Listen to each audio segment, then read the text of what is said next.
జై గురుదత్త శ్రీ గురుదత్త. నేడు ధనుర్మాసంలో 4వ రోజు. అమ్మ గోదామాత రోజుకు ఒక పాసురం చొప్పున స్వామివారిని కీర్తిస్తూ అమ్మ అందరినీ గోపికలందరినీ కూడా లేపుతూ తెల్లారుజామున వెళుతోంది. మొదటి పాసురంలో అమ్మ చక్కగా ఏం చెప్పింది అంటే కాలాన్ని స్తుతిస్తూ కాలం అనుకూలంగా ఉండాలి వ్రత విధానానికి అని కాలాన్ని స్తుతించింది. రెండో పాసురంలో శ్రీకృష్ణుడి యొక్క పాదాలను మనం పట్టుకోవాలంటే 6 నియమాలు ఉన్నాయి. వ్రతం ఒకటే కాదు, ఆ వ్రతానికి సంబంధించిన నియమాలు కూడా పాటించాలని అమ్మ రెండో పాసురంలో తెలియజేసింది. తర్వాత మూడో పాసురంలో అమ్మ ఏం చెప్పిందంటే ఈ నియమాలను పాటిస్తూ వ్రతం చేయడం వలన మనకు వచ్చేటటువంటి ఫలితాలు ఏంటి అనేది అక్కడ ఉన్న గోపికలందరికీ కూడా చక్కగా అమ్మ ఒక ఉపాధ్యాయునిలాగా అందరికీ కూడా వివరించిందనమాట. ఇప్పుడు అమ్మ ఈరోజు 4వ పాసురంలో ఏం చెబుతుందో మనం చూద్దాం. గోపికలు తమ వ్రతముచే లోకమంతయు పాడి పంటలతో సమృద్ధిగా ఉండాలని కోరుకుంటున్నారు. గోపికలందరూ కూడా తన వ్రతముకు స్నానం ప్రధానం కావున స్నానం చేయుటకు అనుగుణంగా జలమును సమృద్ధిగా ఉండవలను అని భావించినారు. ఈ వ్రతమునకు ఫలముగా అనుకుని వేరే వాటిని ఆశ్రయించి భక్తితో భగవంతుని వినయ విధేయతను కలిగి ఉన్నారు. వేరే వాటిని ఏమీ ఆశ్రయించద్దు, మీరు చక్కగా ఏదైతే ఉన్నాయో వ్రత నియమాలు వాటిని ఆశ్రయిస్తూనే వెళ్ళండి అని అందరూ గోపికలందరూ కూడా అనుకున్నారనమాట.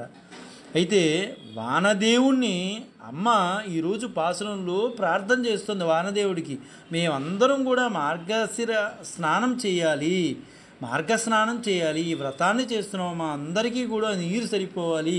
కాబట్టి భగవంతుడా, ఒక మేఘదైవమా, నువ్వు మాకు వర్షాన్ని కురిపించు అని అమ్మ ఈరోజు పాసురం పాడుతూ గోపికలందరినీ లేపుతూ వెళుతోందనమాట. ஆழிமழக்கண்ணா ஒன்று நீ கைக்கரவேல் ஆழியுள் புக்கு முகந்து கொடார்த்தேரி ஊழி முதவலன் உருவன் போல் மெய்யக்கருத்து பாழியன் தோளுடை பற்பனாபங்கேல் ஆழி போல் மின்னி வலம்புரி போல் நின்று அதிரிந்து தாளாதே சாங்க முதத்தை சரமலை போல் வாழ உலகினில் பெய்திடாய் நாங்களும் మార్గళి నీరాడే ముగిడింది ఏలూరెంపావాయ్.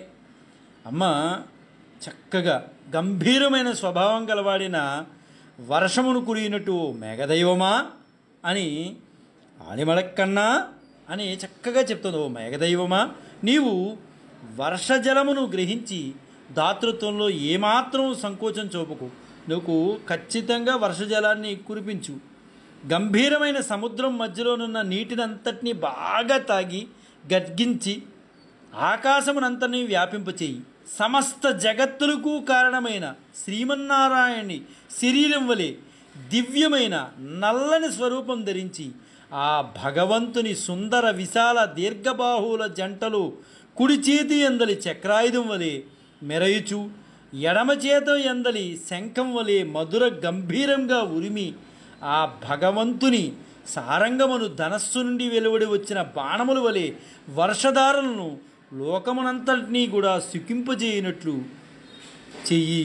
మేము సంతోషముతో శీర్ష స్నానమును చేయనట్లు వర్షించు అని అమ్మ ఈ పాసురంలో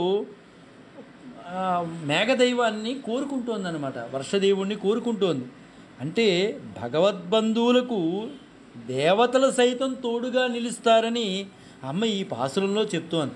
మనం శ్రీకృష్ణ పరమాత్మను ప్రేమతత్వాన్ని పొందడానికి వెళుతున్నప్పుడు దేవతలందరూ కూడా మనకు అనుకూలిస్తారే తప్పించి ప్రతికూలించరు. కాబట్టి మన అందరం మార్గశీర్ష స్నానాన్ని చేయాలంటే ఆ స్నానానికి తగినటువంటి నీరు ఉండాలి, కాబట్టి లభ్యం అవ్వాలి. కాబట్టి దైవమును అమ్మ ప్రార్థన చేస్తూ పాసురం ద్వారా గానం చేస్తూ అమ్మ ముందుకెళుతూ అందరినీ లేపుతోంది. భగవద్బంధువులకు దేవతలు సైతం తోడుగా నిలుస్తారని ఈ పాసురం యొక్క భావం. జై గురుదత్త శ్రీ గురుదత్త.